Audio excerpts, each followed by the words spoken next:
concerning the future and challenges of UN peacekeeping operations, the UN has no army force and military force and depends on the contributions of countries. And the idea of a UN standing army does not seem viable, while at the same time private military companies are pushing to have a more important role. What do you think of this issue?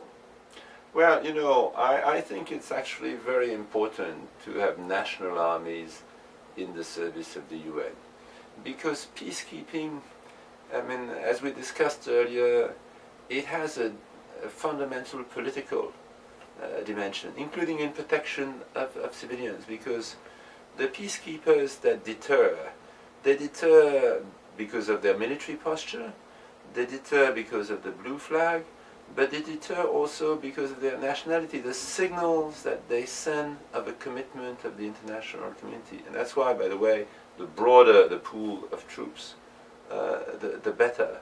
So I think those who advocate either for private military companies or the opposite for a UN standing army, I think it underestimates the critical political importance of the national flag that you have on your shoulder. It matters, that national flag. And you know, in Congo, in the most difficult moments, if you had more troops from, I don't know, US or France or UK, it sends a message. The thing you want is that you would want a nice mix where it's not only the Western countries, or only the developing countries, because then it suggests there is an agenda. That's the Western countries are there for a reason or are not there for a reason. And what you want is the international community being there. But I don't believe in a UN national army. It's not anyway, politically nobody would want it. But I don't believe in private military companies taking a central role, because I think the signal it would send is that the country, in a particular crisis situation, the countries that have the power think that situation is not important enough that they commit their own people. So they're prepared to spend a bit of money, but not commit their people. And so at the end of the day, it's a signal of weakness. Today there seems to be a greater need to improve partnerships between the UN and regional organizations, especially in Africa. What could you say about it in terms of peacekeeping and its future? Well, it's clear that there are a number of peacekeeping missions in Africa, and there are still, unfortunately, a number of crisis situations in Africa. So I think the African continent is going to remain a continent where sometimes peace operations will be needed. The African Union has transformed itself very quickly in a small number of years, but I think it would be very cynical to. Gaddafi used to say. I saw in Sirte when I was there at the time of Gaddafi for a summit, African solutions for African problems. And of course, it's very good that the Africans take the lead in some situations. But I think, for instance, of with the push of South Africa, how the Africans paved the way for the peace in Burundi before the UN mission came in. That was a signal of strong African will. But there are situations where sometimes the African Union can be manipulated by big powers, and where there is a certain tendency just to pass the tough situations to the African Union so as not to be engaged. And so I think what we need to find is an intelligent partnership between the African Union and the United Nations. I think Africa still needs support and engagement from the rest of the world. And the rest of the world should not use the slogan African solutions for African problems just to wash its hands of what's going on in Africa, which is sometimes a cynical temptation. And I think the idea that you just write checks, which is the present response, I think is not enough.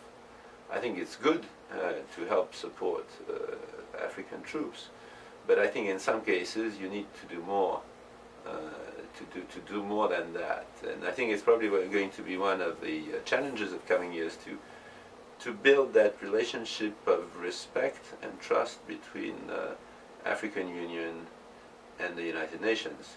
More so because, again, the advantage of the UN is at a distance, and the disadvantage is that it is at a distance. It is, of course, African countries know more about African problems than we do outside Africa, just as European countries know more about European problems than outsiders. But at the same time, they have memories, fears, friends, and enemies. And sometimes it's good to have someone who comes from far away to help you sort out your conflicts. As you said earlier, interstate conflicts have been replaced by civil wars in urban areas. What would be your recommendations to improve and adapt peacekeeping operations in this new conflict environment? Well, I think you need very well-trained troops, and you need also now to think more of what you do with troops and what you do with police.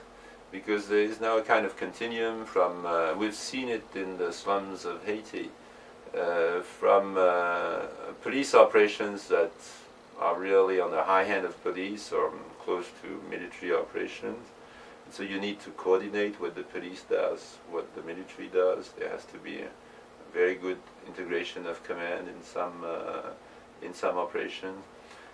And then it's a problem that goes beyond peace operations. You have an enormous trend toward urbanization in the world. I think it's recently now that more than 50% of the population of the world lives in urban areas. And that will, I think, I forgot the date, but in the coming decades, is going to move quickly to 2/3 of the world population.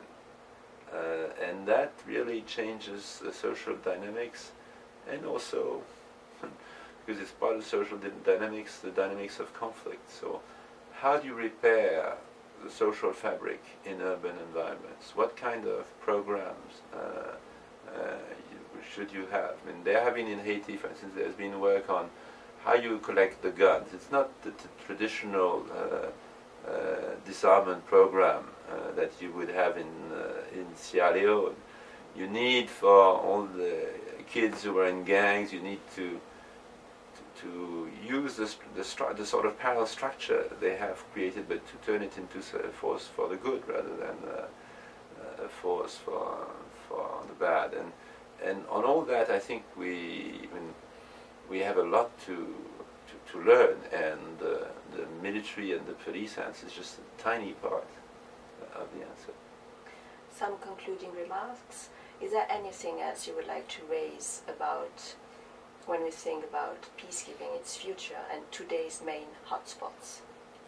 Well, I think the fragility of a number of countries is the dominant feature of our world. I think it's here to stay. And the challenge is really how you engage with those countries in a way that is humble, because their future is not your future. And thank God we don't live in a colonial time, but at the same time you don't ignore that suffering. And so that requires a degree of commitment that is much broader than troops and police. That's why in the report for Secretary General I recommended that in a way one should increase the commitments of member states, but also of NGOs in providing the right kind of civilians in those situations. I think for this immensely difficult and immensely important task of helping states move away from conflict and find their balance, we need to recognize that it's a strategic issue that requires a much greater degree of commitment that I have seen so far. And it's not just the troops, it's not just the money, it's the political engagement that in the end matters the most. And for you, what are today's main hotspots? Well, I think you have the arc of crisis that goes from Pakistan to the Middle East, clearly, which is a very serious hotspot. I'm quite worried with what's going on in the whole Sahel band, all the way from coast of the Atlantic to Somalia. I think there is a space where you have roaming groups with weapons. I'm not talking just about Al-Qaeda in the Islamic Maghreb. Certainly with the war in Libya, many people have collected weapons there. And before that, we already saw drug trafficking, human trafficking, some terrorist incidents. I think it's a pretty critical area. And I'm a European. I think Europe should have a much more positive attitude vis-à-vis Africa. It should see Africa as a great opportunity for Europe. It sees it too defensively, and that's in a way a self-fulfilling attitude. Because if you don't engage positively enough, then eventually you will have the negative. And so that's an area, I think, which requires a lot of attention, this Sahel. Thank you so much for this interview, and your insights on UN peacekeeping operations and global policy is really appreciating your help. Thank you. You're welcome. Thank you.